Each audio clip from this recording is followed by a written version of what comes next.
வணக்கம். இது கேள்விக்களம். பாஜகவும் அதிமுகவும் முரண்டு பிடித்து கொண்டு பொது வெளியில் கருத்து போர் நடத்தி கொண்டிருக்கக்கூடிய வேளையில் ஆளுநரோடு திமுக கூட்டணியைச் சேர்ந்த எல்லா கட்சிகளும் தங்களுடைய கண்டனத்தை தெரிவிக்கக்கூடிய வகையில் அவருடைய அழைப்பை ஏற்க மறுத்து தேநீர் விருந்தை நாளை புறக்கணிக்கப் போவதாக அறிவித்திருக்கின்றன. ஆளும் கட்சியான திமுக சார்பில் யாரும் பங்கேற்க மாட்டார்கள் என்று RS பாரதி தெரிவித்திருக்கிறார்.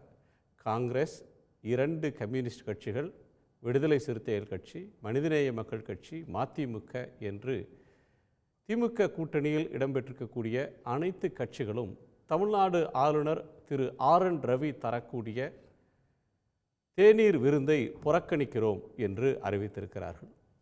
ஆளுநர் மாநில அரசுக்கு எதிராக செயல்படுகிறார், மாநில உரிமைகளுக்கு எதிராக பேசுகிறார், கூட்டாட்சி கோட்பாட்டை மதிக்க தவறுகிறார், தமிழ்நாட்டினுடைய உணர்வுக்கு எதிராக பேசக்கூடியவர், அந்த பதவியிலேயே நீடிப்பதற்கான தகுதி அவருக்கு இல்லை என்றெல்லாம் காட்டமான விமர்சனங்களை எதிர்க்கட்சிகள், தமிழ்நாட்டினுடைய ஆளும் கூட்டணியில் இருக்கக்கூடிய கட்சிகள் முன்வைத்திருக்கின்றன. இந்த தேநீர் விருந்தில் பங்கேற்கப் போவதாக அஇஅதிமுக அறிவித்திருக்கிறது. தேநீர் விருந்து என்பது விடுதலை நாளில், குடியரசு தினத்தில் சம்பிரதாயமாக நடக்கக்கூடிய ஒரு நிகழ்வு. அந்த நிகழ்வை எதிர்க்கட்சிகள் புறக்கணிப்பது எதனால்? ஆளுநர் தன்னுடைய போக்கை மாற்றிக்கொள்ளவில்லை. கடந்த ஆண்டு புறக்கணித்தார்கள், அதே நிலைதான் இப்போதும் தொடர்கிறதா? புறக்கணிப்பதிலே அரசியல் இருக்கிறதா, நியாயம் இருக்கிறதா என்ற பல கோணங்களை நாம் விவாதிக்கப் போகிறோம். நம்மோடு இந்த அமர்வில் இந்திய கம்யூனிஸ்ட் கட்சியினுடைய நிர்வாகி திரு டி லெனின் அவர்கள், அரசியல் விமர்சகர் திரு நித்யானந்தம் அவர்கள், இவர்களோடு திரு ஐயநாதன் அவர்கள் இணைய இருக்கிறார், டாக்டர் சுமந்த் சி ராமன் இணைய இருக்கிறார், வழக்கறிஞர் தமிழ்மணி இணைய இருக்கிறார்கள். அவர்களுக்கு வணக்கம். ஏன் இந்த புறக்கணிப்பு லெனின்? ரொம்ப தெளிவாக அந்த காரணங்களை விளக்கி சொல்லியிருக்கிறோம். திரு RN ரவி அவர்கள் பதவியேற்ற நாள் முதல் கொண்டு இதுவரை தமிழ்நாட்டின் பிரச்சனைகளை அல்லது சட்டமன்றத்தில் ஒருமனதாக நிறைவேற்றப்பட்ட தீர்மானங்களை தொடர்ந்து அதன் மீது அமர்ந்து அதற்கான ஒப்புதல் அளிக்காமல் காலதாமதம் படுத்தியது, நீதிமன்றம் சென்று பல்வேறு மாநிலங்களில் உள்ள பிரச்சனை நீதிமன்றம் உச்சநீதிமன்றம் சொன்ன பிறகு சில விஷயங்களில் அவர் கையெழுத்து போட்டது என்று ஒரு பெரிய பட்டியலே இருக்கிறது. பொதுவாக ஆளுநர் பதவி என்பது ஒரு அலங்கார பதவி தான். ஆனாலும் அது கான்ஸ்டியூஷன், நம்ம அரசமைப்பு சட்டத்தின்படி இருக்கிற காரணத்தால் அதற்கு உரிய மரியாதையை செலுத்த வேண்டும் என்றதான் மாநில முதலமைச்சரும் தொடர்ந்து செஞ்சிட்ருக்கார். ஆனால் ஒரு கணம் சிந்திச்சு பாருங்கள், ஸ்டெர்லைட்டு துப்பாக்கிச்சூடு நடந்தது.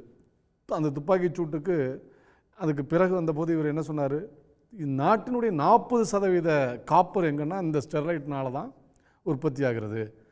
வெளிநாட்டு அந்நிய சக்திகளினுடைய பண உதவியால் தான் இந்த போராட்டம் நடக்கிறது அப்படின்னாங்க. 13 பேர் ஈவு இரக்கம் இல்லாமல் சுட்டு படுகொலை செய்யப்பட்டார்கள். இப்போ நீதிமன்றம் சொல்லிடுச்சே, அந்த படுகொலைக்கு காரணமான அதிகாரிகள் மீது ஏன் நடவடிக்கை எடுக்கலன்னு கேட்குதுல்ல. அப்போ கவர்னர் சொன்னது உண்மை என்றால் காவல்துறை சார்பில் ஆஜரானவர்கள் அதை வைத்திருப்பார்கள்ல, அது இல்லை என்பது ப்ரூஃப் ஆகிருக்குல்ல. இதன்படியே நீங்கள் எடுத்து பார்க்கலாம். அதே மாதிரி நீங்கள் எல்லாம் இருக்கலாம். திருவள்ளுவரை அனைவரும் போற்றுகிறோம். ஆதி பகவான்கிற வார்த்தையே வேதங்களிலிருந்து எடுக்கப்பட்டது அப்படின்னு ஒரு புதிய குண்டை போடுறார்.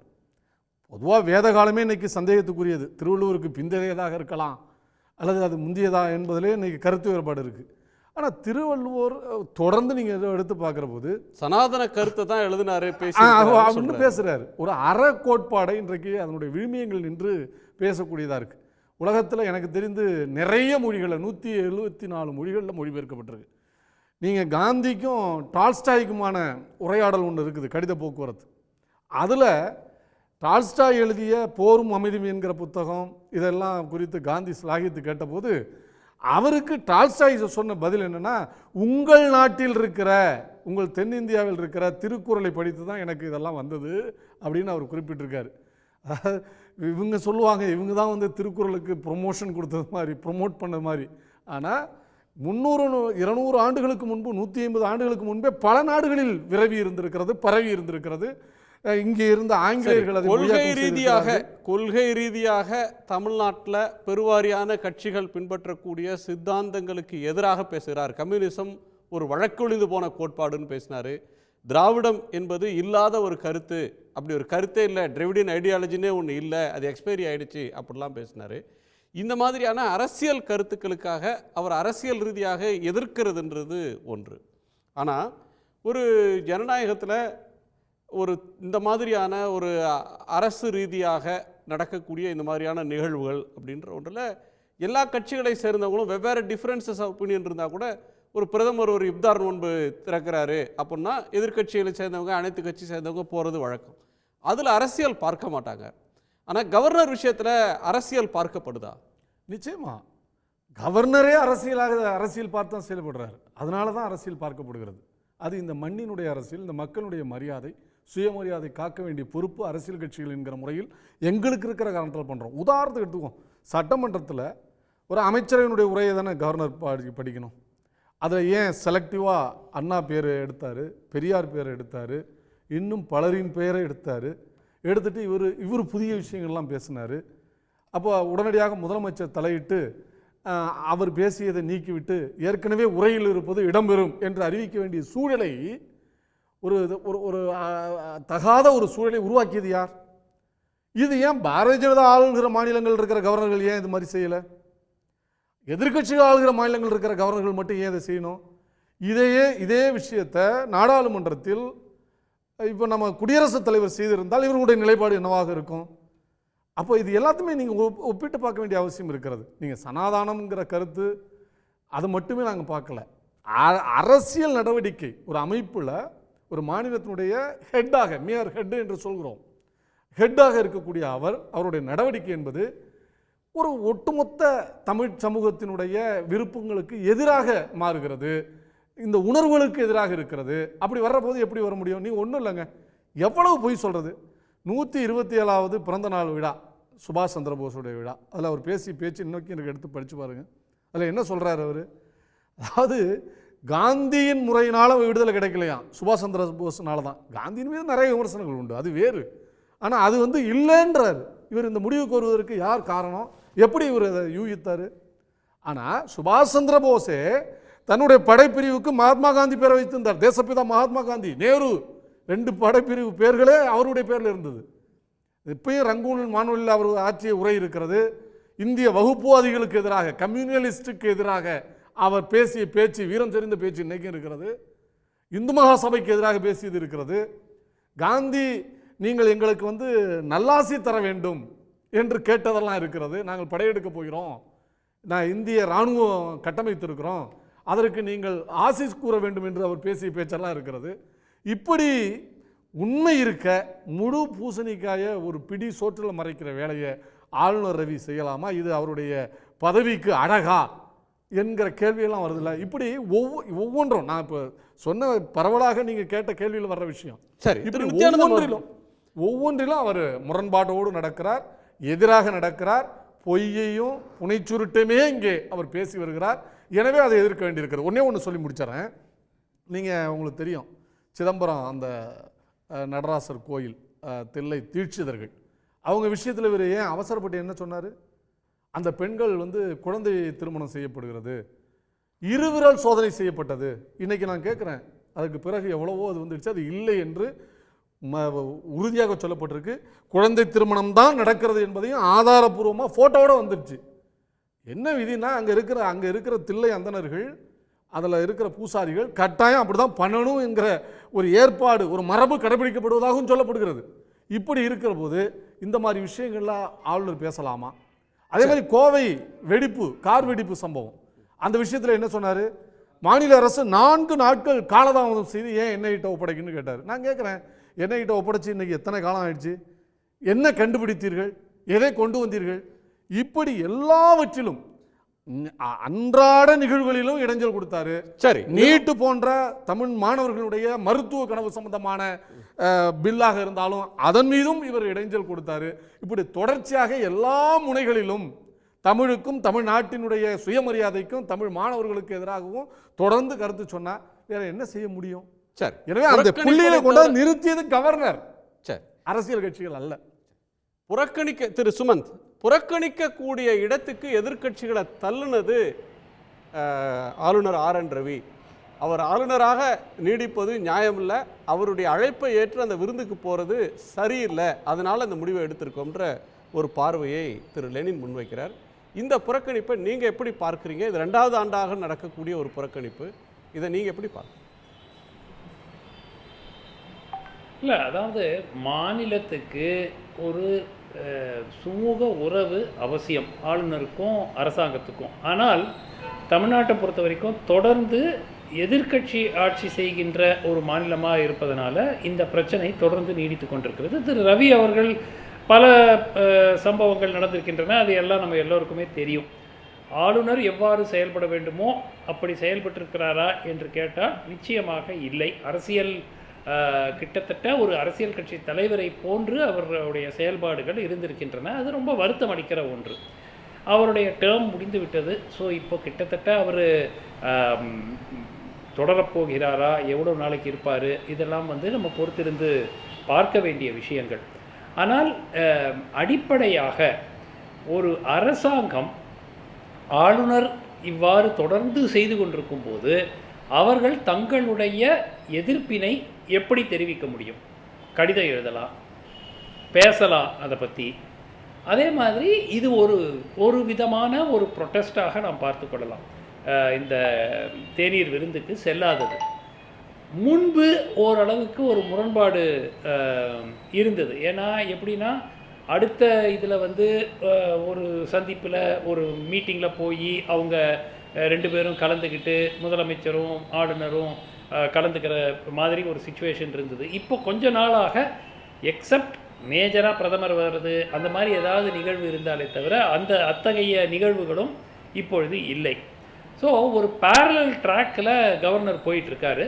அது மாநிலத்திற்கு அது அந்த அளவுக்கு நல்லதல்ல. ஸோ நிச்சயமாக இது அவர் சனாதன தர்மத்தை பற்றி அவர் என்ன கருத்து வேணால் வச்சுக்கிட்டோம். As a individual he can articulate, not as the head of the state. அவர் என்னுடைய கருத்து அப்படின்னு சொல்லிட்டு அவர் தாராளமாக என்ன கருத்து வேணாலும் சொல்லலாம். ஆனால் தி ப்ராப்ளம்ஸ் வித் தி அட்மினிஸ்ட்ரேஷன், இப்போ உதாரணத்துக்கு மசோதாக்களுக்கு ஒப்புதல் கொடுக்காமல் வைத்தது, அதற்கு பிறகு நீதிமன்றத்துக்கு போய் அதுக்கப்புறம் அரசாங்கம் அந்த ஒப்புதலை வாங்கிட்டு வர வேண்டிய ஒரு சூழலெல்லாம் பார்க்கும்போது நிச்சயமாக இந்த பாய்காட்டில் நான் ஒரு பெரிய தவறு இருக்கிறது அப்படின்னு நான் பார்க்கல. ஆனால் சுமந்த் 2 பாயிண்ட் சொல்றீங்க. அதாவது ஆளுநருடைய போக்கு ஒரு அரசியல்வாதியாக நடந்து கொண்டார், வருந்தத்தக்க வகையில் நடந்துக்கிட்டாரு, அவரோட பிரீஃபை எக்ஸீட் பண்ணாரு. ஸோ ஒரு டோக்கன் ஆஃப் ப்ரொடெஸ்ட், ஒரு அரசியல் கட்சிகள் எதிர்ப்பு காட்டுறதுன்றது ஏற்றுக்கொள்ளக்கூடிய ஒரு நடைமுறை. அந்த வகையில் எதிர்க்கக்கூடிய அடையாளமாக புறக்கணிக்கிறாங்கன்றது. இதில் 2 விஷயத்தில் பாயிண்ட் ஒன்று வேணும். ஏறத்தாழ இவங்க வெளிப்படுத்தக்கூடிய எல்லா உணர்வையும் எதிர்க்கட்சியான அஇஅதிமுகவும் வெளிப்படுத்துது. திருவள்ளுவராக இருக்கலாம், சனாதனமாக இருக்கலாம், தமிழ்நாடுன்னு பெயர் சொன்னதாக இருக்கலாம், நீட்டாக இருக்கலாம், அல்லது ஆளுநர் முன்வைக்கக்கூடிய மிக பெரும்பாலான விஷயங்கள் அவங்களுக்கும் அதே ஒரு கருத்து தான். ஆனால் அதிமுக அந்த விழாவை, அந்த தேநீர் விருந்துக்கு அழைப்பை ஏற்று போகிறதா அறிவிக்கிறாங்க. இன்னொன்று நீங்கள் சொன்ன பாயிண்ட் ஒரு நிர்வாகத்தில் ஒரு இடையூறு வந்துடக்கூடாது, ஒரு அரசும் ஆளுநருக்குமான மோதல்ன்றது மக்களுக்கு பாதகமானதாக மாறிவிடக்கூடாதுன்னு சொல்கிறீங்க. இந்த கான்ஃப்ளிக்ட் அதிகரிச்சுக்கிட்டே போகிற நேரத்தில் இதை சரி செய்ய வேண்டியவங்க ஏன் சரி செய்ய மாட்டுறாங்க? ஒரு உள்துறை அமைச்சர் அழைத்து, ஏன்னா அவர் தான் இதை நியமிக்கக்கூடியவர், ஆளுநர்களெல்லாம் நிர்வாகம் பண்ணுறவர், இந்த மாதிரி மோதல் போக்கு வேணாம், ஒரு வெவ்வேறு சித்தாந்தங்களை கொண்டவர்கள் ஆட்சியில் இருப்பாங்க, நிர்வாக ரீதியாக இணங்கி போங்க, முட்டுக்கட்டை போடாதீங்கன்னு அதை சார்ட் அவுட் பண்ண வேண்டியவங்க சார்ட் அவுட் பண்ணாமல் இருக்கிறது ஏன் சார்? இல்லை, சார்ட் அவுட் பண்ண வேண்டியவங்களால வர பிரச்சனை தானே இது. அவங்களுடைய உத்தரவு அல்லது அட்லீஸ்ட் அவங்களுடைய விருப்பத்தை தெரியாமல் இவர் இந்த மாதிரிலாம், ஆளுநர் இந்த மாதிரிலாம் பேச மாட்டார், இந்த மாதிரி செயல்பட மாட்டார். அவர்களுக்கு இது பிடித்திருக்கிறது என்று தெரிந்து தானே அவர் செய்கிறார். இப்போ நீங்கள் போய் அவங்கள போய் மத்தியஸ்தம் பண்ணி வைக்க சொல்கிறீங்க, இது இல்லை. C, the issue is very simple. ஆளுநர் என்பவர் அவருக்குன்னு அரசியல் சாசன சட்டத்தில் சில கிளியர்லி டிஃபைன்டு ரோல் இருக்கிறது. அந்த ரோலை வரைக்கும் அவர் செஞ்சார்னா யாரும் அவர் ஒன்றும் கேள்வி கேட்க முடியாது. சில விஷயங்களில் அவர் ஃபார்மாக இருக்கலாம். அவருக்கு அரசாங்கம் எடுக்கும் ஒரு முடிவை பிடிக்கல, அவர் ஒரு மசோதா சரியில்லைன்னா திருப்பி அனுப்புறதுக்கு உரிமை இருக்குது. இதை பற்றியெல்லாம் நம்ம பேசியிருக்கிறோம். ஆனால் சட்டத்தில் இருக்கிற ஓட்டைகளை பயன்படுத்தி கொண்டு அதை தாமதம் செய்வதோ, இல்லை நீதிமன்றத்துக்கு போய் தான் அவங்க அனுமதி வாங்கிட்டு வரணும் ஒரு மசோதா அப்ரூவல் வாங்குறதுக்கு, ஒப்புதல் வாங்குவதற்கு, அப்படிங்கிற ரீதியாக இருப்பது ஆளுநர் திமுகவை எதிர்க்கவில்லை, மக்களுக்கு விரோதமான செயல்கள் அதெல்லாம். ஸோ ஜனநாயகமாக தேர்ந்தெடுக்கப்பட்ட ஒரு அரசினுடைய முடிவுகள் மக்களினுடைய முடிவுகளாக தான் பார்க்கப்பட வேண்டும். அதை நீங்கள் ஒப்புதல் கொடுக்கலன்னா நீங்கள் வந்து அந்த ஆளுங்கட்சியை நீங்கள் எதிர்க்கலை, மக்களையே நீங்கள் எதிர்க்கிறீங்க. அதுதான் நான் முதலிருந்து சொல்லிட்டு இருக்கேன். இந்த ஆளுநரை பொறுத்த வரைக்கும் அவர் கருத்துக்களை தெரிவிப்பதில் எனக்கு எந்த ஆட்சேபனையும் இல்லை. எதை பற்றி வேண்டாலும் அவர் கருத்து தெரிவிக்கலாம். அது வந்து அரசியல் சாசன சட்டத்துக்கு புறம்பாக இல்லாதவரை he is free to articulate his views. ஆனால் ஆக்சுவல் டே டு டே அட்மினிஸ்ட்ரேஷனில் அவர் தலையிடுவதோ, இல்லை எங்கு நிர்வாகம் நடத்தப்பட வேண்டுமோ அதை தாமதிக்கும் வகையில் நடந்து கொள்வதோ நிச்சயமாக அரசியல் சாசன சட்டத்திற்கு எதிரானது. It may be right in law, but it is wrong in spirit. And அதை காரணம் அதிமுக போகிறாங்கங்கிறீங்க. ரெண்டு காரணம். அதிமுக வந்து நாளைக்கு போகாமல் வந்து திமுகவுடைய ஒரு பாய்காட்டில் அவங்களும் சேர்ந்துக்கிட்ட மாதிரி இருக்க வேண்டாம் அப்படிங்கிறத அவங்க நினைக்கலாம். ஸோ நிச்சயமாக அது ஒரு பாசிபிலிட்டி இருக்கும்.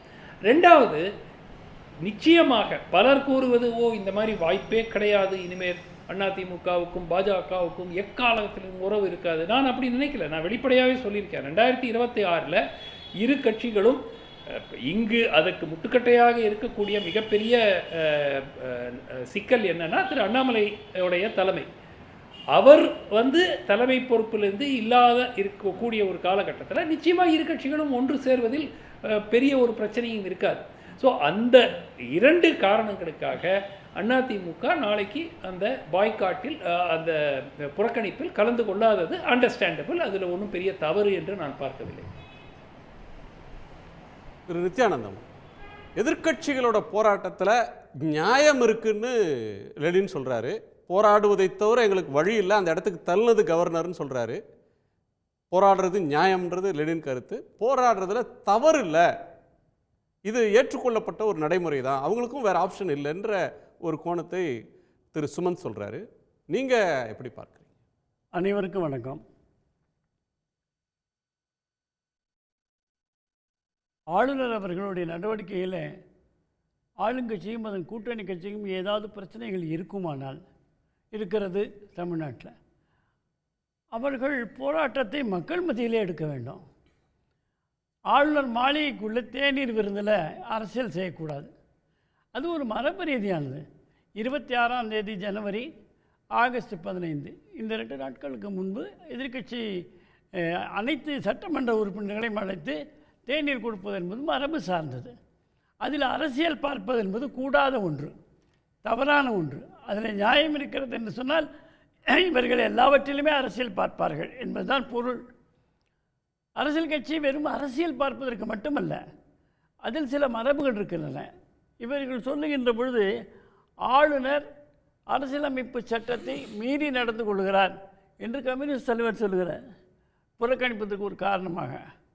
அப்படி சொல்லும் பொழுது ஒரு மரபை, ஒரு ஆளுநர் வீட்டிலே ஒரு தேநீர் கொடுக்கின்ற மரபை நீங்கள் மீறிவிட்டு அவர் அரசியலமைப்பு சட்டத்தையே மீறுகிறார் என்று சொன்னால் சாதாரண மரபை கூட உங்களால் கடைபிடிக்க முடியவில்லையே. எனவே இது நியாயம் என்றால் ஏற்றுக்கொள்ள முடியாது. ஆளுநர் சொல்றது வந்து மரபை பின்பற்றி தேநீர் விருந்துக்கு போகணும், கவர்னர் மாளிகையில் வாசல்ல நின்று மக்களோட சேர்ந்து ஆர்ப்பாட்டம் பண்ணலான்றீங்க. கண்டிப்பாக ஆர்ப்பாட்டம் பண்ணுறது அவருடைய உரிமை, அது அரசியல் கடமை, அவர்கள் செய்ய வேண்டும். ஆளுநர் மாளிகைக்கு வெளியில போராடலாம், ஆளுநர் மாளிகைக்கு போய் டீ அருந்தி அவரோட விருந்து உபச்சாரத்தில் ஈடுபட்டு ஆளுநர் மாளிகைக்குள்ள அரசியல் பண்றதுங்கிறது தவறு அப்படின்னு. அதுவும் தேநீர் விருந்து என்பது ஒரு போராட்டமோ ஆர்ப்பாட்டமோ அல்ல, அது ஒரு அமைதியான முறையிலே நடக்கின்ற ஒரு சம்பிரதாயம். நீங்களே சொன்ன மாதிரி ஒரு சம்பிரதாயம். அதில் என்ன அரசியல் கெடுக்கிறது? ஒருவர் திருமணத்திற்கு அழைக்கின்றார்கள், ஆளுங்கட்சி எதிர்கட்சி 2 திருமணத்துக்கு அழைக்கின்ற பொழுது அது எதிர்கட்சிக்காரர்களுடைய திருமணம் என்று சொல்லி நாம் போகாமல் இருக்கிறோமா? போக வேண்டும் அல்லவா? போகாமல் இருந்தால் அது தவறு, யார் செய்திருந்தாலும். இல்லை, மரபு 2 பக்கம் பார்க்கணும்ல. சட்டமன்றத்தில் ஐயா முடிச்சிருந்தேன் இது அதை நான் இல்லை கேட்டுக்கிட்டேன். உங்களுக்கு இல்லை, அதை வாய்ப்பு கிளாரிஃபை அவசரப்படாதீங்க. பண்ணிடுங்க, அதை கிளாரிஃபை பண்ணிடுங்க. மக்களுக்கு நீங்கள் வந்து அவங்களோட தடை ஏற்படுத்தாதீங்க.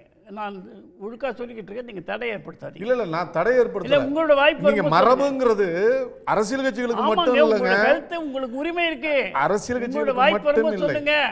உங்க உரிமை கவர்னர் மீறுகிறார், அதான் நாங்க சொல்றோம். தலையிடல. சரி சரி சார். ஆச்சுங்களா? அதனால இப்போ அண்மையில் கூட ஒரு 10க்கும் மேற்பட்ட மசோதாவுக்கு கவர்னர் வந்து அனுமதி அளித்திருக்கிறார்கள். சில மசோதாக்கள் கவர்னர் சந்தேகத்தை எழுப்பியிருக்கின்றார்கள். அதற்கான பதிலை அரசு கொடுத்து விட்டதா என்று சொன்னால் அரசு தான் அதை சொல்ல வேண்டும். கொடுக்கவில்லை என்பதனால் தான் அரசாங்கம் கோர்ட்டுக்கு போன பிறகு கோர்ட்டில் வழக்கு காலையில் 10 மணிக்கு வழக்கு எடுத்துக்கிறாங்கன்னா காலைல 9 மணிக்கு ஒப்புதல் கொடுத்த தருணங்கள்லாம் இருக்கு. இருக்கு அந்த மாதிரியான பஞ்சாப் கவர்னருக்கு மீது உச்சநீதிமன்றம் கொடுத்த தீர்ப்புக்கு பிறகு 13 மசோதாக்கள்ல கையெழுத்து போட்ட வரலாறும் உண்டு. ஆளுநருக்கு வழக்கறிஞர் அல்ல. நான் அரசியல் கட்சியில் இருந்த காரணத்தில் அரசியல் கட்சி அப்படி செயல்பட வேண்டும் என்று என்னுடைய விருப்பத்தை தான் நீங்க தெரிவிக்கிறேன். இப்படித்தான் செயல்படும் ஜனநாயகத்துக்கு தான் அழகுன்னு நான் சொல்றேன். திரு சுமந்த் சார் சொன்ன ஒரு பார்வையை வந்து நம்ம அதோட சேர்த்து பேசணும். இப்போ வந்து பிரச்சனை திரு RN ரவி அப்படின்ற ஒரு இண்டிவிஜுவல் இல்லை, ஒரு ஸ்டேட்டோட ஹெட்டு, கான்ஸ்டியூஷன் அத்தாரிட்டி. அவர் ஒரு மாநில அரசோட மோதுகிறார். மாநிலத்தில் இருக்கிற அரசியல் கட்சிகள் முன்வைக்கிற அரசியல் கொள்கைகளுக்கு எதிராக வேண்டுமென்றே பேசுகிறார்ன்றது ஒரு டிஸ்பியூட். இதை ஏன் கவர்னர் செய்கிறாரு, இதை ஏன் இந்த மோதல் போக்க ஏன் சார்ட் அவுட் பண்ண முடியல அப்படின்ற கேள்வி வந்தா, டெல்லியில் இருப்பவர்களே இதை ஊக்குவிக்கிறாங்க, அவங்க சம்மதம் இல்லாமலாம் இந்த மோதல் போக்கு நடக்கிறதுன்னு சொல்றாரு. ஸோ அதற்கும் சேர்த்த எதிர்ப்பாக இதை பார்க்க முடியாதா? உண்மையா இப்போ வந்து இந்த கவர்னர் செயல்பாடுகளை குறித்து நம்முடைய குடியரசுத் தலைவர்கிட்ட இவர்கள் மகஜர் கொடுத்திருந்தார்கள். இப்படியெல்லாம் செயல்படுகிறார் என்று தான் சொன்னார்கள். என்ன நடந்தது? அரசியலமைப்புக்கு விரோதமாக அவர் நடக்கவில்லை என்பதாகத்தானே குடியரசுத் தலைவர் சொல்லியிருக்கின்றார்கள். குடியரசுத் தலைவரோட சொந்த கருத்து இல்லையே, ஒன்றிய அரசினுடைய கருத்தை தான் குடியரசுத் தலைவர் சொல்லுவாங்க. குடியரசுத் தலைவருக்குன்னு சொந்த கருத்து அதுல இல்ல. குடியரசுத் தலைவருக்கே அந்த ஒரு கட்டாயம் இருக்கின்ற பொழுது குடியரசுத் தலைவர் இதை அவர் சொல்வதை ஏற்றுக்கொள்ள வேண்டும் என்று தான் சொல்வார்கள். இதுதான் உங்களுக்கு தனியாக கவர்னர் மட்டுமே குழப்பமா இருக்கு.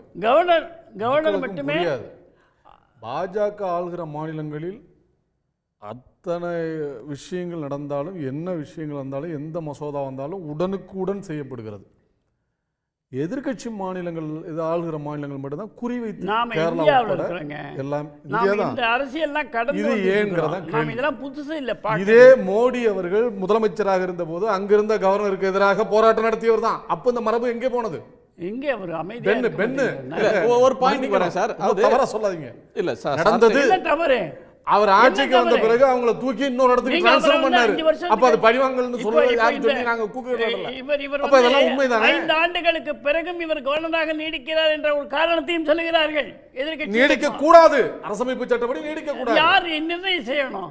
5 வருஷம் இருக்க கூடாது, 10 வருஷம் இருக்க கூடாது. நிர்ணயிக்கப்பட்டது 5 வருஷம் தான். யாருங்க ஜனாதிபதி? நீங்க யாருங்க அத சொல்ல? ஜனாதிபதி குடியரசுத் தலைவர் என்ன செய்ய வேண்டும் என்று அரசு ஊழியர்களுக்கு உள்ள அடிப்படை தான் ஒரு கவர்னர். ஒரு அரசு இல்ல இத முடிச்சறேன்.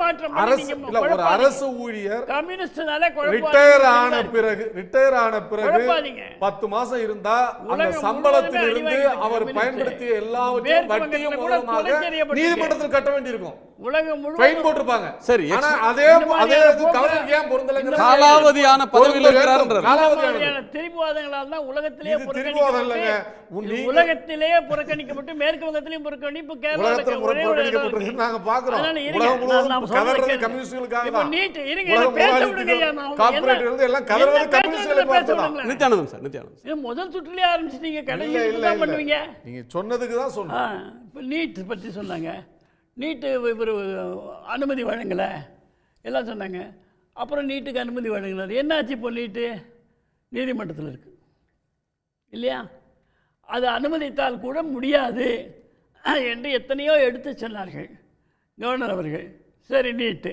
அதுக்கு பிறகு ஆன்லைன் ரம்மிக்கு இவர் கையெழுத்திடவில்லை. நீட்டுக்கு எப்படி ஒரு வில்லனை போல தமிழக மூளை முடுக்குகளிலெல்லாம் RN ரவியை பற்றி பேசினார்கள், ஆளுநரை பற்றி. பிறகு இந்த ஆன்லைன் ரம்மியை பற்றி பேசினார்கள். கவலையே இல்லை, 37 பேர் செத்து போனதை பற்றி அவருக்கு அக்கறை இல்லைன்னு ஆன்லைன் ரம்மிக்கு ஒப்புதல் கொடுத்தாரு. நின்று போச்சா? ஆன்லைன் ரம்மி இன்னும் இருந்து கொண்டு தானே இருக்கிறது. அதுல சட்டம் வந்த கவர்னர் பிறகு செஞ்சது சரியா? கவர்னர் அவ்வளவு காலம் வச்சிருக்கலாமா? அதுல என்னங்க ஆன்லைன் வியாபாரிகளை ஏங்க பார்த்துருக்கலாமா?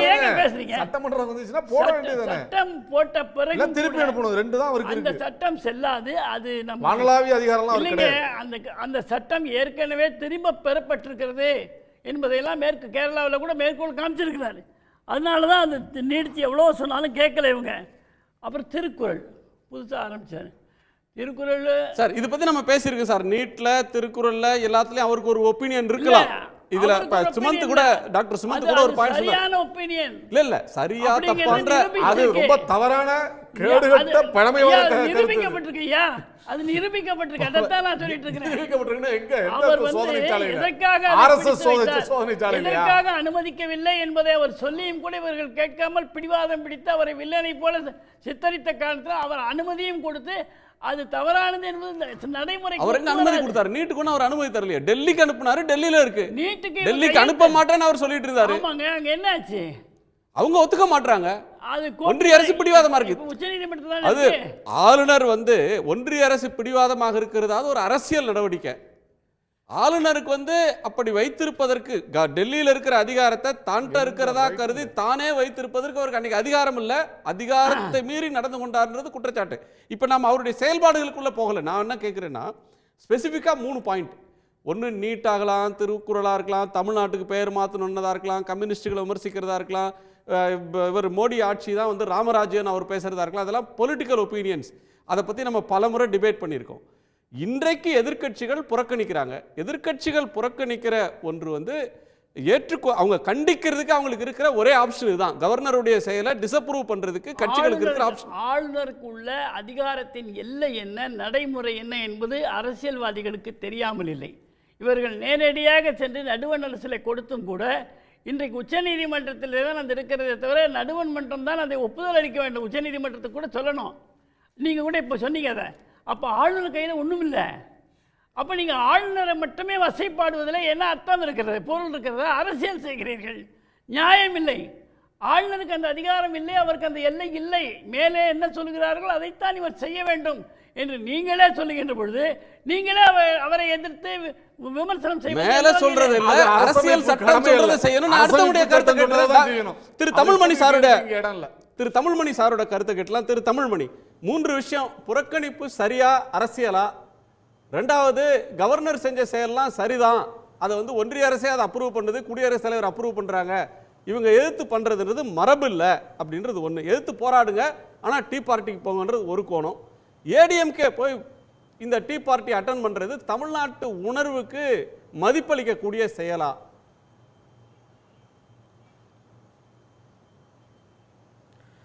ஒவ்வொன்றா பதில் சொல்கிறேன் சார். மதியாதார் தலைவாசல் மிதியாதே என்று மானமுள்ள தமிழனுக்கு அவ்வை சொன்னது, அதில் அர்த்தமுள்ளது. ஸ்டாலின் ஒரு மானமுள்ள தமிழன் என்று நான் கருதுகிறேன். எனவே அது சரி. ராஜீவ்காந்தி அந்த கொலையாளிகள் வழக்கில் உச்சநீதிமன்றம் கவர்னர் என்பவர் ஒரு சுருக்கெழுத்து தான், அவருக்கு எந்த விதமான அதிகாரமும் கிடையாது. இன்னும் சொல்லப்போனால் ஒரு எமர்ஜென்சி லைட்டு பவர் போயிடுச்சுன்னால், ஒரு ஜனநாயகத்தில் தேர்ந்தெடுக்கப்பட்ட ஆட்சிக்கு மெஜாரிட்டி போய்விடுமானால், ஒரு கிரைசிஸ் வருமானால், ஆட்சியின் தலைவர் என்று ஆட்சியை நடத்த ஒருவர் தேவைப்படுகிறது. அன்றைக்கு அவருக்கு முழு அதிகாரம் இருக்கிறது. ஒரு அரசு தேர்ந்தெடுக்கப்பட்ட அரசு இருக்கிற போது அவர் கிட்டத்தட்ட ரப்பர் ஸ்டாம்ப் என்பதுதான் உண்மை. அவருக்கு எந்தவித அரசியல் சட்ட அதிகாரமும் இல்லை இல்லை இல்லை. நான் இன்னொன்று சொல்கிறேன், ஏதோ மரபு அப்படிலாம் சொன்னாங்க, என் காதில் விழுந்துச்சு.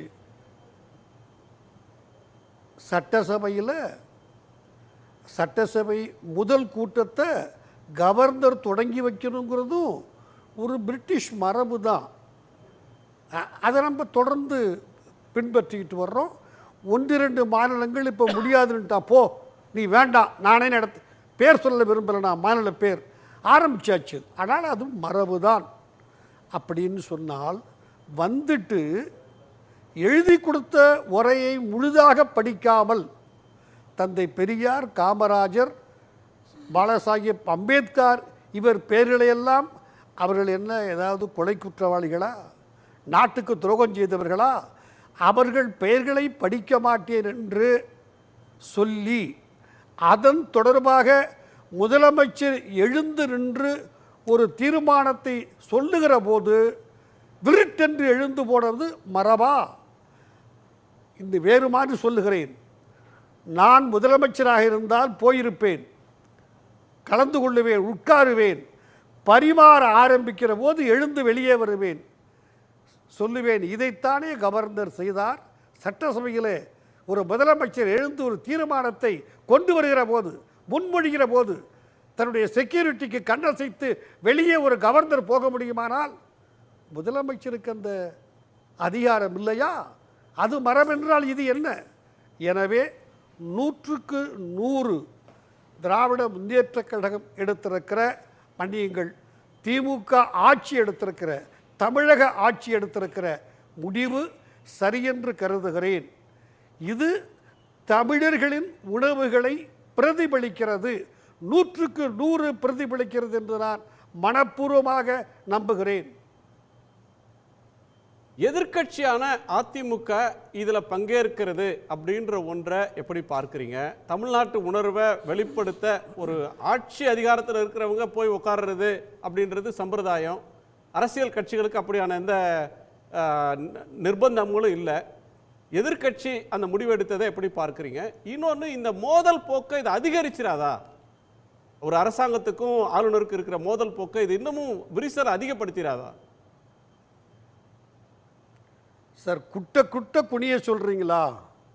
நான் திருப்பி கேட்டேன்னா மோதல் போக்கு அதிகமாகிடுங்கிறதுக்காக யார் என்ன குட்டினாலும் தொடர்ந்து நான் வாங்கிட்டு இருக்கணுமா? கருணாநிதியின் பரம்பரையில் வந்தவர்கள் குட்ட குடிகிறவர்கள் அல்ல. பாருங்கள், இந்த ஆட்சி மேலே பல்விதமான எனக்கு விமர்சனங்கள் உண்டு. அது வேறு, இது வேறு. எனவே குட்ட குனிய வேண்டிய அவசியம் முதலமைச்சர் திரு ஸ்டாலினுக்கு இல்லை. நிமிர்ந்து நின்று கேள்வி கேட்கிற தருணம். எதிர்க்கட்சி அவர் போகாமல் இருந்திருந்தால் மக்கள் மத்தியில் அதிமுகவுக்கும் திரு எடப்பாடி பழனிசாமிக்கும் இன்னும் ஆதரவு கூடும். எல்லோருக்கும் தெரிந்த ஒரு நிகழ்ச்சியை சொல்லுகிறேன். ஒரு அமெரிக்க ஜனாதிபதி காமராஜர்களை பார்க்க விரும்பினார். எல்லோருக்கும் தெரிந்த செய்தி தான் இது. ஏனென்றால் தன்னலமில்லாமல் தனக்கு பதவி வேண்டும் என்று எண்ணாமல் யாரையோ இந்தியாவினுடைய தலைமை அமைச்சர் நாற்காலியிலே உட்கார வைத்து அழகு பார்த்தானே, யார் அந்த தமிழன் பார்க்க வேண்டும்? காமராஜர் சொன்னார், மாட்டேன்.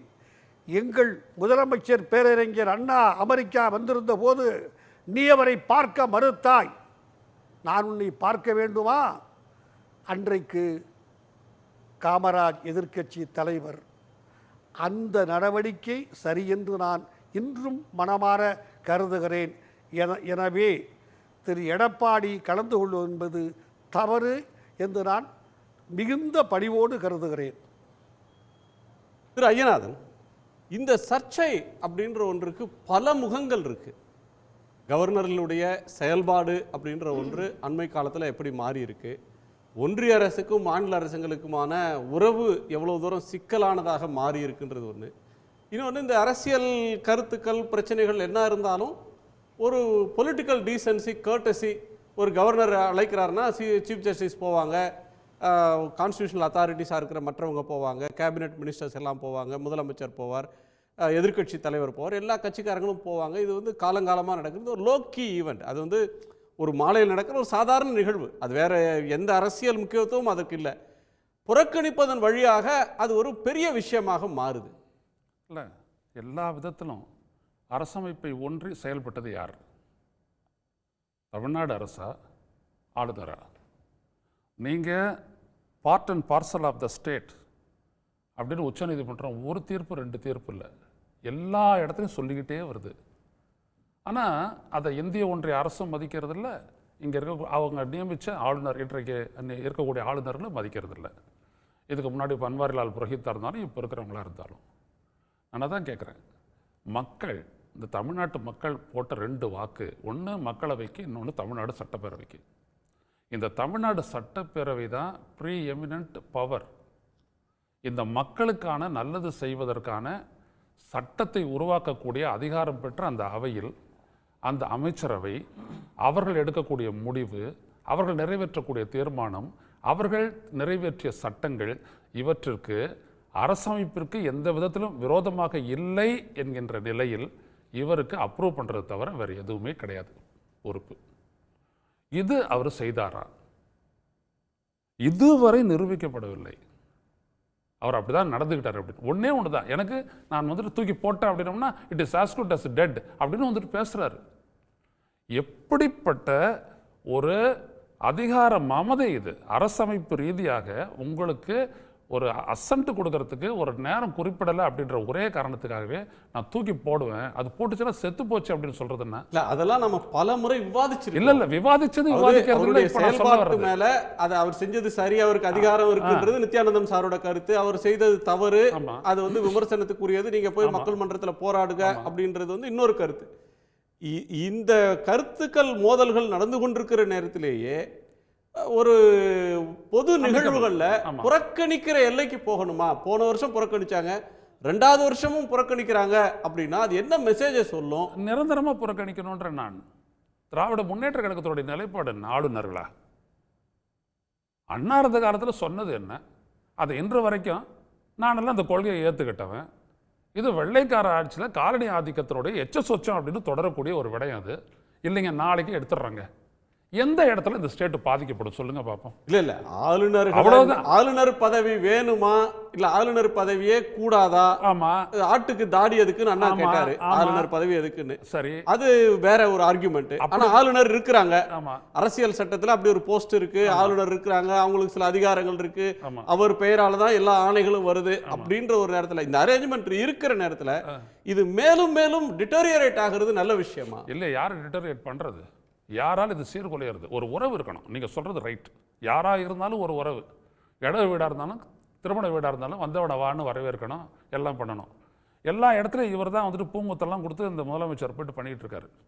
தமிழ்நாடு முதலமைச்சர் போகும்போதெல்லாம் ஒரு பூங்கொத்து கொடுக்குறாரு, அப்புறம் ஒரு துண்டை போடுறாரு, அறிவிப்பெருங்கன்னு ஒரு புத்தகம் கொடுக்குறாரா, 3த்தையும் கொடுத்துட்டு தான் வர்றாரு. என்ன நடந்துச்சு? என் ரெஸ்பான்ஸ் டு வாட்? இவர் கடைபிடிக்காமல் இதை செய்கிறாரு, தேநீர் விருதை புறக்கணிக்கிறாரு அப்படின்னோம்னா நீங்கள் எடுக்கக்கூடிய மரபு, சம்பிரதாயம், மதிக்கணும், ஜனநாயகத்தன்மை எல்லாத்தையும் செய்யலாம், நாகரிகம் எல்லாத்தையும் சொல்லலாம். இல்லையே, அப்படி இல்லையே. அங்கே சிரிக்கிறதோட சரி, அதுக்கப்புறம் செய்யக்கூடிய வேலையெல்லாம் அங்கே மேலேருந்து என்ன கொடுக்குறாங்களோ அதைத்தான் இவர் செய்கிறாரு. திரு நித்யானந்தம் ஒரு டெட் எண்டு கொண்டு போயிட்டார் கவர்னரு. எதிர்கட்சிகளுக்கு இது இனி வருஷம் புறக்கணிக்கணும், இந்த கவர்னர் இருக்கிற வரையிலும் புறக்கணிக்கணும், இந்த வந்து ஒரு டெட் எண்டு கொண்டு போய் இந்த நிலைமையை ரொம்ப மோசமாக்கிட்டார்ன்ற ஒரு சார்ஜை திரு ஐயநாதன் முன்வைக்கிறார். நம்முடைய அரசியலமைப்பு சட்டப்படி ஐயநாதன் அவர்கள் என்ன வேணால் சொல்லலாம். ஐயநாதனா அம்பேத்கரான்னு கேட்டாக்கா அம்பேத்கர் தான் சொல்ல முடியும்.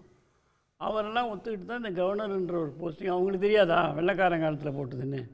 தெரியும். அவங்க அந்த காலத்திலே வாழ்ந்து அரசியல் பண்ணவங்க. அதனால் அண்ணன் அம்பேத்கர் சொன்ன மாதிரி தான் இந்த கவர்னரும் இருக்கிறாரு. ஆனால் அவருடைய செயல்பாடு, அம்பேத்கர் எங்கே சொன்னார் கவர்னர்லாம் இருக்கணும், ரொம்ப முக்கியம் இந்திய ஜனநாயகத்துக்குன்னு? என் கையில் பிடித்து நான் தான் எழுதினேன், ஆனால் என் கையை பிடித்து எழுதப்பட்டதுன்ற வார்த்தையும் சொல்லியிருக்கிறாரு. இது ஜனநாயகமாக நிலைக்குமா அப்படின்னு கேட்டதுக்கு பிபிசி கரஸ்பாண்டன்ட் கேட்குறாரு. அந்த வீடியோ ரொம்ப இம்பார்ட்டண்ட் வீடியோ இந்திய வரலாற்றில். நீ கான்ஸ்டியூஷன்லாம் கொடுத்துருக்குறியே, will that be an effective democracy அப்படின்னு கேட்குறாரு. கொஞ்சம் கூட யோசிக்காமல் சொல்கிறாரு இல்லைன்றாரு. ஆகுமா அப்படின்றான். Will it become in future அப்படின்றாரு. I have no faith. தான் அம்பேத்கர் சொன்னது. ஏன் சொன்னார்? ஏன்னா இந்த மாதிரி குழப்படிகள்லாம் இருக்கிறது எது அம்பேத்கருடைய சஜஷன் மாதிரியும். விடுதலை பெற்று 75 ஆண்டு காலம் ஆகுது, இது ஒரு அமிர்த காலம் அப்படின்னு திரு மோடி சொல்றாரு. சொல்லிட்டுங்க, நாடு வளர்ந்துருக்கு. நம்ம வந்து இன்னொரு பக்கத்துல இந்தியா வந்து பக்கத்துல இருக்கிற பாகிஸ்தான், பங்களாதேஷ், ஸ்ரீலங்கா இதெல்லாம் பார்க்கிறப்ப ஒரு வைப்ரண்டான டெமோக்ரஸி, ஒரு உயிர்ப்புள்ள டெமோக்ரஸி அப்படின்னு நம்ம பேசுறோம்.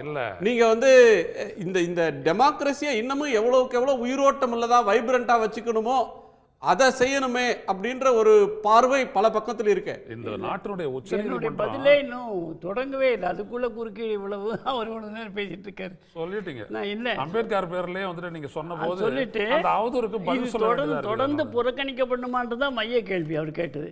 அம்பேத்கர் இன்னும் ஹார்டன் பண்ணுன்றார் அவர். இந்த டெட்லாக்கு கவர்னர் காரணம் அம்பேத்கர் நான் வச்ச போது அதுவும் கூட கேள்வி இருக்கல. இல்ல சார் சொல்றது வந்து ஐயநாதன் ஐயா சொல்றது வந்து இது ஒரு டெட்லாக்கு கொண்டு போனவர் கவர்னர் ரவி. இன்னொரு பக்கம் இந்த கடுமை போதாது, இந்த போராட்டத்தை இது வந்து புறக்கணிப்பு மட்டும் போராது, இன்னமும் அதை கடுமையாக்கணுங்கிறார். அது அவருடைய கருத்து. பட் என்ன நீங்க கேட்ட கேள்வி இது தொடர்ந்து புறக்கணிக்கப்பட்டு கொண்டே இருக்கணுமா அப்படின்னு கேட்டீங்க. அந்த கேள்விக்கு தான் நான் பதில் வரேன். உங்கள் நடவடிக்கையை மாற்றுகிற வரை புறக்கணிப்பு நடக்கும். அந்த மாதிரி நீங்கள் கேட்குறீங்க. ஒரு தெளிவான விஷயத்தை நம்ம புரிஞ்சுக்குவோம். நடுவண் அரசால் குடியரசுத் தலைவருடைய பெயரால் நியமிக்கப்படுபவர் தான் அவருடைய ஒரு நியமனத்தால் தான் ஆளுநர் இருக்கிறார். இது நாம் எல்லாருக்குமே தெரியும், குழந்தைங்களுக்கு கூட தெரியும். இப்படி இருக்கின்ற பொழுது அவருக்கு என்று ஒரு எல்லை இருக்கிறது. அந்த எல்லையில் தான் அவர் செயல்பட முடியும். அவருக்கு என்ன சொல்லப்படுகிறதோ அதுதான் அவர் செய்ய முடியும். இவ்வளோ நம்ம அதான் பேசிகிட்டு இருக்கோம். அதில் கருத்து வேறுபாடே இல்லை யாருக்கும். ஆனால் தேர்ந்தெடுக்கப்படுகின்ற ஆட்சி மக்கள் நினைத்தால் மாற்றுவார்கள். 5 ஆண்டுகள் நீங்கள் புறக்கணிக்கலாம். அடுத்த 5 ஆண்டு வேறு கட்சி வருகின்ற பொழுது இந்த புறக்கணிப்பு என்பது நிற்காது. ஆளுநர் இருக்கின்ற வரை அது இருக்கும். அதை நீங்கள் ஆளுநர் என்ற பதவியை எடுத்துருவேன் அப்படின்னு சொன்னீங்கன்னா அந்த நேரத்தில் வரக்கூடிய விவாதங்களும் அதனுடைய நியாயங்களை அன்றைக்கு பேசலாம். ஒரு அவசர சட்டத்தை கொண்டு வந்து ஆளுநரையும் எடுக்கலாம் பாருங்க. அது ஒன்றும் அப்படி ஒன்றும் புனிதமான பதவின்னு இந்திய அரசமைப்பு சட்டம் சொல்லல. இப்ப இதுக்கு முன்னாடி சம்பந்தமான கவர்னர் பதவியே வேணுமான்ற இடத்துக்கு நீங்க போறீங்க. அது இன்னொரு நாள்ல விரிவா பேச வேண்டிய ஒரு டிபேட். டாக்டர் சுமந்த் நான் சொல்றது குறித்த ஒரு டிபேட் கான்ஸ்டிடியூஷன் டிபேட்ல சொல்லியிருக்காரு. கவர்னர்களுக்கு அளிக்கப்பட்டிருக்கிறதாக சொல்லப்படுகிற அந்த 161 வரிசையா வருது பாருங்க. அதை தான் இவங்க அடிக்கடி சொல்லுவாங்க. இவையெல்லாம் செத்த பிரிவுகளாக இருக்க வேண்டும். டெட் லெட்டர்ஸ் அவர் மிக தெளிவா சொல்லியிருக்காரு. அதான் அம்பேத்கரோட கருத்து. ஆனா அம்பேத்கர் பேர்ல பாஜக அனுதாபிகளும் RSS காரர்களும் சொல்லுகிற அம்பேத்கரை சனாதனவாதி ஆக்கிட்டாங்க. ஆளுநர்கள் வந்துட்டு புதுசு இல்ல. கருத்துல கேட்கப்பட்டது. அப்போ இங்கே நாம வந்து கருத்தை மக்கள் மத்தியில் சொன்ன கருத்தில் நம்முடைய மெத்த படித்த சட்டம் படித்த ஐயா அவர்கள் சொன்னாங்க, கவர்னர் வந்து முதலமைச்சர் தீர்மானம் கொண்டு வரும்பொழுது தீர்மானம் சொல்கின்ற போது எழுந்து போகலாமா, அது மரபான்னு கேட்டார். தீர்மானம் கொண்டு வரும் போதில்ல அவர் பேசும்போது எதெல்லாம் தவிர்த்தாரோ அந்த தவிர்த்தது தொடர்பாக அவர் விளக்கம் கொடுக்க போகும்போது அவர் வந்து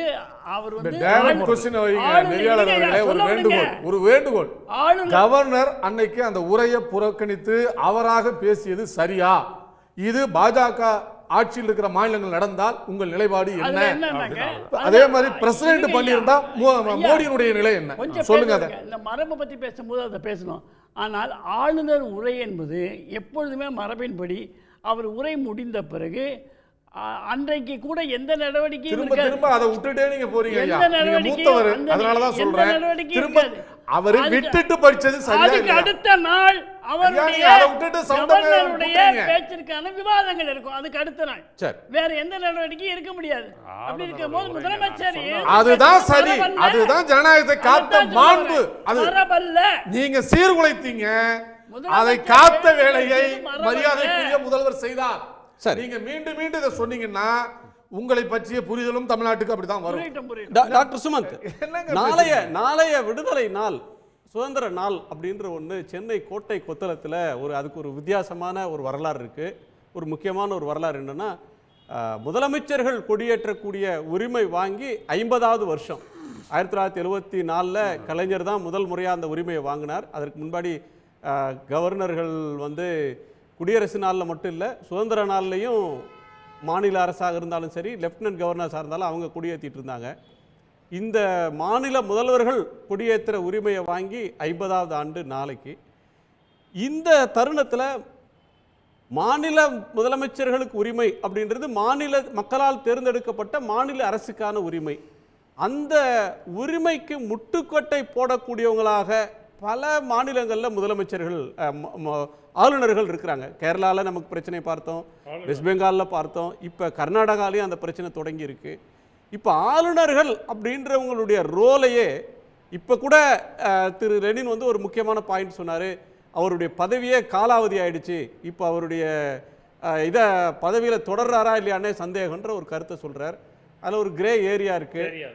அவருடைய பதவி காலம் தாண்டிடுச்சா, குறிப்பிட்ட கால வரம்பா, அல்லது அடுத்த கவர்னர் வரவர்களையும் தொடரலாமா, இப்படி ஏதோ சிக்கல்கள் இருக்குது. இதில் வந்து கவர்னர்ஸோட பவர்ஸ் ரோல் இதை வந்து ரீடிஃபைன் பண்ண வேண்டிய கட்டத்தை நம்ம நெருங்கிட்டு இருக்கிறோமா? இந்த பாய்காட்லாம் அதை சொல்லுதா? இல்லை நெருங்கலை, அதை தாண்டிட்டோம். 30 ஆண்டுகளுக்கு முன்னாடியே அது நம்ம வந்து அதை மாற்றி அமைக்க வேண்டிய ஒரு சூழல். நம்ம திருப்பி டாக்டர் அம்பேத்கரை பற்றி பேசுகிறோம், அரசியல் சாசன சட்டத்தை உருவாக்குனவங்க பேசுகிறோம். அவர்கள் நம்மளுடைய அரசியல்வாதிகள் இப்படி செயல்படுவார்கள் என்று அவர்கள் கனவுல கூட நினச்சிருக்க மாட்டாங்க.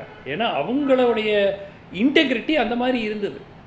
இந்த மாதிரி எதிர்கட்சியை கவுக்கிறதுக்குன்னு அதுக்காக தான் ஆளுநர் பதவி அப்படின்னு இருக்கும்னு அவங்க கனவுல கூட நினச்சிருக்க மாட்டாங்க. நம்ம கான்ஸ்டிடியூஷனில் இருக்கிற பல விஷயங்கள் டன் இன் குட் ஃபெய்த். இப்போது ஆளுநருக்கு இந்த காலகட்டத்திற்குள் இதுக்கு முடிவு எடுக்கணும்னு எழுதுறதுக்கு அவங்களுக்கு எவ்வளோ நேரம் ஆயிருக்கும்? அவங்களுக்கு ஒரு நிமிஷத்தில் அவங்களுக்கு எழுதிட்டு போயிருக்கலாமே, ஏன் எழுதலை?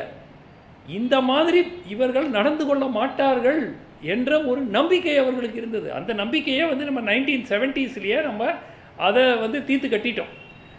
ஆளுநர்கள் இப்போ தான் வந்து ஆளுங்கட்சி, டெல்லியில் இருக்கக்கூடிய ஆளுங்கட்சிக்கும் ஆதரவாகவும், மாநிலத்தில் ஒரு எதிர்கட்சி ஆட்சி செய்தால் அதற்கு எதிராகவும் ஏதோ புதுசாக பாஜக வந்தப்புறம் திடீர்னு கண்டுபிடிச்சிட்டு பண்ணுறாங்கன்னு இல்லை.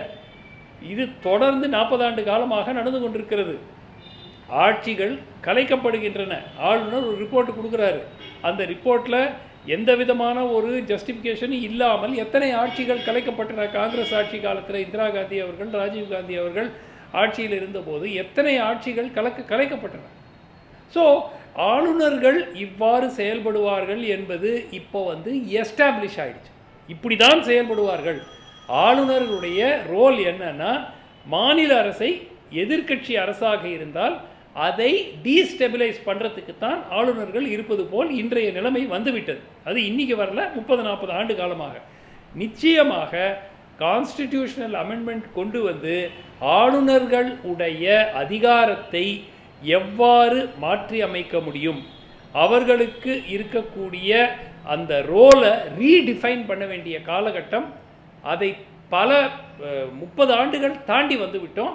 இப்போவும் செய்யலைன்னா இதே மாதிரி இப்போ சென்று கொண்டிருந்தால் டே டு டே அட்மினிஸ்ட்ரேஷனை ஒரு காலகட்டத்தில் பேரலைஸ் பண்ணுற அளவுக்கு, எந்த விதமான ஒரு அரசு இயங்க முடியாத அளவுக்கு முடக்க கூடிய நிலைமை பல மாநிலங்களில் வந்துடும், வர ஆரம்பித்து விட்டது. தமிழ்நாட்டில் மட்டும் இல்லை, பார்த்தோம் மகாராஷ்டிராவில் உத்தவ் தாக்கரே முதலமைச்சராக இருந்தபோது எப்படி அவருக்கு முட்டுக்கட்டை போட்டாங்க, ஆனந்த போஸ் எப்படி மம்தா பானர்ஜிக்கு முட்டுக்கட்டை, அதுக்கு முன்னாடி ஜெகதீப் டங்கர் எப்படி முட்டுக்கட்டை போட்டார், டெல்லியில் லெஃப்டினன்ட் கவர்னர் யாராக இருந்தாலும் அரவிந்த் கெஜ்ரிவாலுக்கு எப்படி முட்டுக்கட்டை போடுறாங்க, கேரளாவில் அரிஃப் முகமது கான் பினராயி விஜயனுக்கு எப்படி முட்டுக்கட்டை போடுறாரு, இதெல்லாம் பார்த்துக்கிட்டு தானே இருக்காங்க மக்கள்.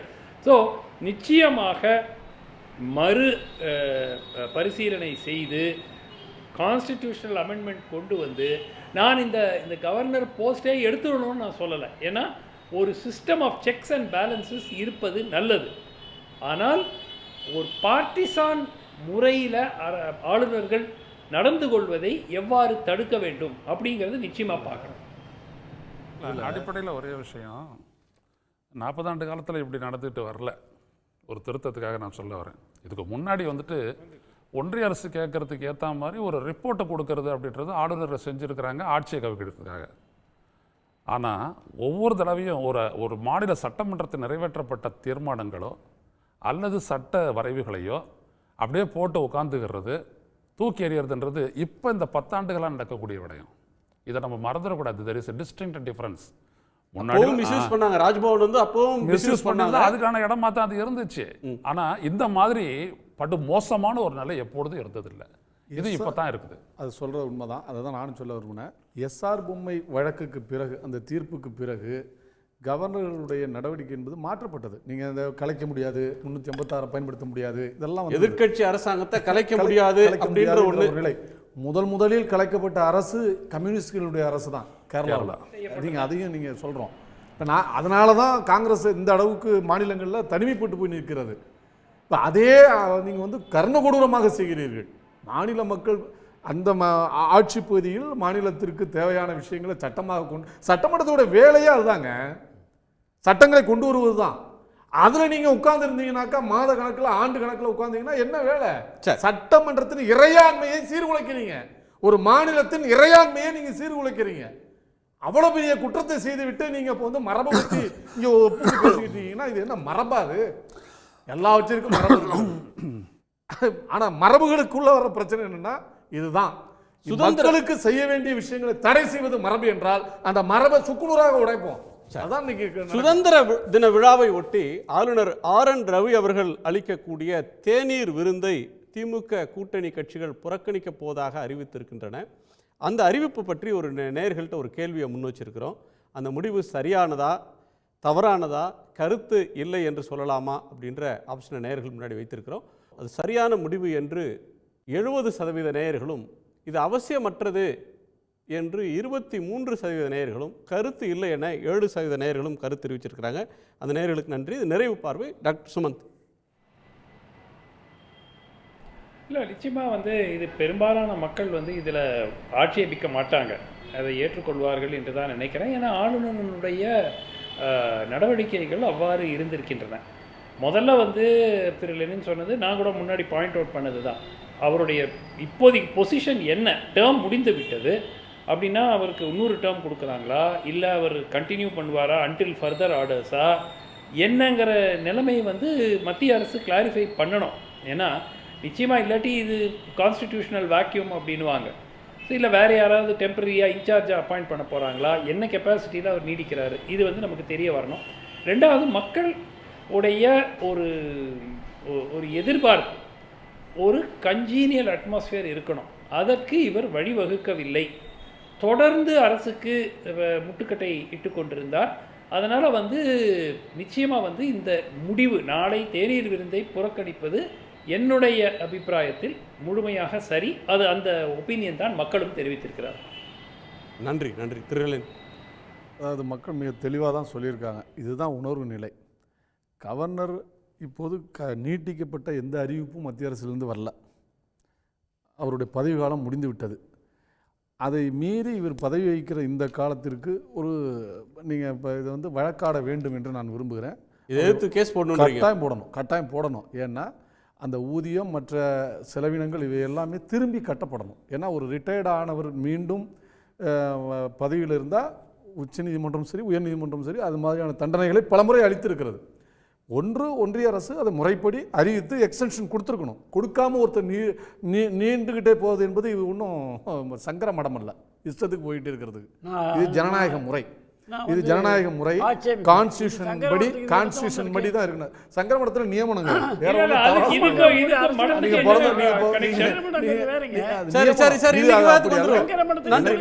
எனவே ஸ்டிப்புலேட்டட் டைம் முடிந்து விட்ட காரணத்தால் கவர்னரும் காலாவதி ஆகிறார் என்றுதான் அதுக்கு பொருள். எனவே ரொம்ப தவறு, கண்டிக்கத்தக்கது. சரி சார், நீங்க கண்டிங்க, நாடே கண்டிக்குது. Lenin not correct, Lenin not correct, தப்பு. சரி, இல்ல நீங்க கரெக்ட். நான் உதாரணத்துக்கு சொன்னேன், ஒரு சங்கரமடம் தானே, சரி ஏதோ ஒரு மடம் வச்சுங்களேன். நீங்க கொண்டு போய் மடத்துல உள்ள மடத்துல உள்ள எல்லாத்தையும் நாடாளுமன்றத்துல கொண்டு போறீங்க செங்கோல, அது அப்ப மதத்தை திணிக்கிறத பத்தி பேச மாட்டீங்க. நான் சங்கரமடம்னு உங்களுக்கு பொறுத்து வருது. அப்ப கவர்னர் நீடிப்பது சரியா, அதை பத்தி பேச மாட்டேங்கிறீங்க. அதை பத்தி பேச மாட்டேங்கிறீங்க. ஷோ முடிக்கலாம். திரு நித்யானந்தம். நான் வழிபடுகின்ற குருநாதரை பேசினால், அந்த மடத்தை பேசினால் எனக்கு கோபம் வரத்தான் செய்யணும். வந்தால் தான் நான் மனுஷன். இவங்க இஷ்டத்துக்கு பேசிட முடியாது. நான் மனிதர்களை வழிபடுவதில்லை. எனக்கு எனவே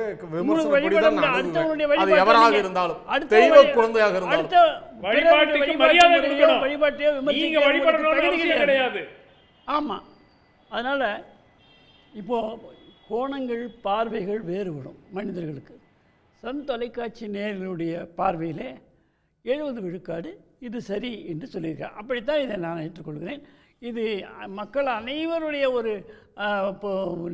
பார்வையாகவோ கோணமாகவோ நான் கருதவில்லை. என்னுடைய பார்வை வேறுபடுகிறது. மொத்த தமிழ்நாட்டோட உணர்வா பார்க்கல, சன் டிவி நேயர்களுடைய உணர்வா இதை பார்க்குறீங்க. என்னுடைய பார்வை வேறுபடுகிறது. நன்றி நன்றி நன்றி திரு ஐயனார். ஆமாம், நம்ம மதிக்கக்கூடிய ஒரு இன்ஸ்டிடியூஷனுக்கும் நம்ம எப்படி ஒரு மரியாதை கொடுக்குறோமோ, ஒரு பக்தியை செலுத்துகிறோமோ, அதே பக்தியை கான்ஸ்டிடியூஷனுடைய பிரின்சிபலுக்கும் நீங்கள் செலுத்துங்க.